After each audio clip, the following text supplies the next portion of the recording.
Hello guys, कैसे हैं आप सभी। चलिए स्टार्ट करेंगे हमारा क्वेश्चन नंबर 4 एक्सरसाइज 9.3 का, क्लास 9 का। ठीक है।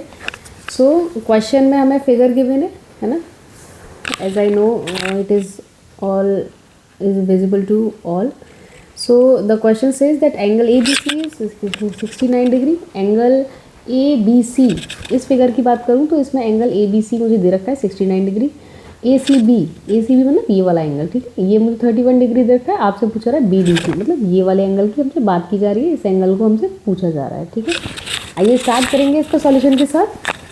सो in triangle A B C, इस ट्राइंगल में हम क्या लगाएंगे, एंगल सम प्रॉपर्टी, है ना, using angle sum property of triangle, angle sum property of triangle. ठीक है, हमें किसी ट्राइंगल के अगर दो एंगल दे रखे हों तो हम उसका तीसरा वाला एंगल ऑटोमेटिकली निकाल सकते हैं। जैसे कि इस ट्राइंगल में हमें दो एंगल गिवन है तो हम इस एंगल को निकाल सकते हैं। ठीक है, सो लिखेंगे इसको एंगल ए बी सी, तीनों का sum angle B C A plus angle C A B, तीनों का सम किसके बराबर होगा, 180 डिग्री के बराबर। ठीक है, so A B C is what, 69 degree. B C A है ना, बी सी ए कह लो या ए सी बी कह लो, बात वही है, बी सी ए या A B A C B. ठीक है, so it is also given 31 degree. हम सी ए बी की वैल्यू यहाँ से निकाल सकते हैं। ठीक है, सो ये इन दोनों को सम करेंगे तो वैल्यू कितनी आएगी यहाँ से, 100 डिग्री, है ना, 100 degree. So C A B निकलेगा यहाँ से 80 डिग्री, है ना। So C A B equals to 180 minus 100 degree, 80 degree. ठीक है, सो ये वैल्यू आ गई इस वाले एंगल की। ठीक है, इस वाले एंगल की वैल्यू आ गई। नाउ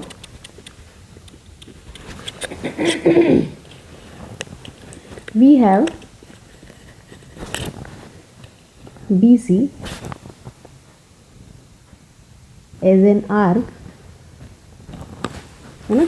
ये जो बी सी की बात अगर हम कर रहे हैं, है ना, ये जो BC की हम बात कर रहे हैं तो BC के नीचे वाला ये जो रीजन है that is segment of this circle, है ना, या फिर हम ये आर्क की बात कर रहे हैं, है ना। ऐसे भी समझ सकते हैं कि ये जो आर्क है, या हम सेगमेंट थ्योरम भी यूज़ करेंगे इसको सेगमेंट के नाम से।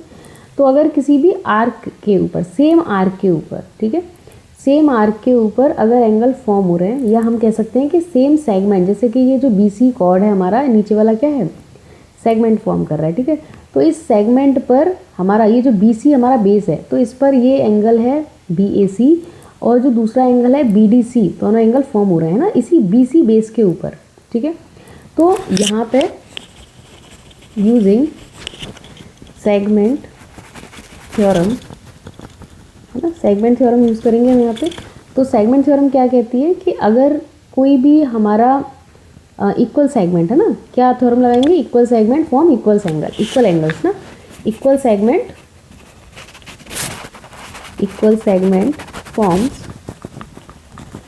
इक्वल एंगल, है ना, बराबर एंगल फॉर्म करते हैं। तो इक्वल सेगमेंट का मतलब इस सेगमेंट पर एंगल फॉर्म कर रहा है। कौन से एंगल, एंगल BAC और जो एंगल BDC है ना, ये दोनों एंगल इक्वल होंगे, बराबर होंगे। ठीक है, और क्या हम समझ पा रहे हैं कि जो CAB है, जिसको हम BAC लिख रहे हैं, वो 80 डिग्री है। ठीक है, तो यहाँ से हम ये कंक्लूड कर सकते हैं कि जो एंगल BDC है वो भी किसके बराबर होगा, 80 डिग्री के ही बराबर होगा। क्यों होगा वो हम ऊपर लिख चुके हैं, segment theorem, using segment theorem, क्योंकि ये सेम सेगमेंट के ऊपर दोनों एंगल बने हुए हैं। तो जितना ये एंगल होगा उतना ही ये वाला एंगल होगा, दोनों एंगल बराबर होंगे। ठीक है, यही इसका सॉल्यूशन है। यहाँ से हम BAC निकालेंगे, BAC और BDC दोनों इक्वल हैं। सो BDC इक्वल्स टू 180 में से 100 माइनस करके हमने 80 डिग्री जो कि CAB की वैल्यू है, सो BDC भी क्या हो जाएगा, 80 डिग्री हो जाएगा। ठीक है, यही हमसे पूछा गया था क्वेश्चन में। चलिए मिलते हैं हमारी नेक्स्ट वीडियो में, तब तक के लिए बाय बाय।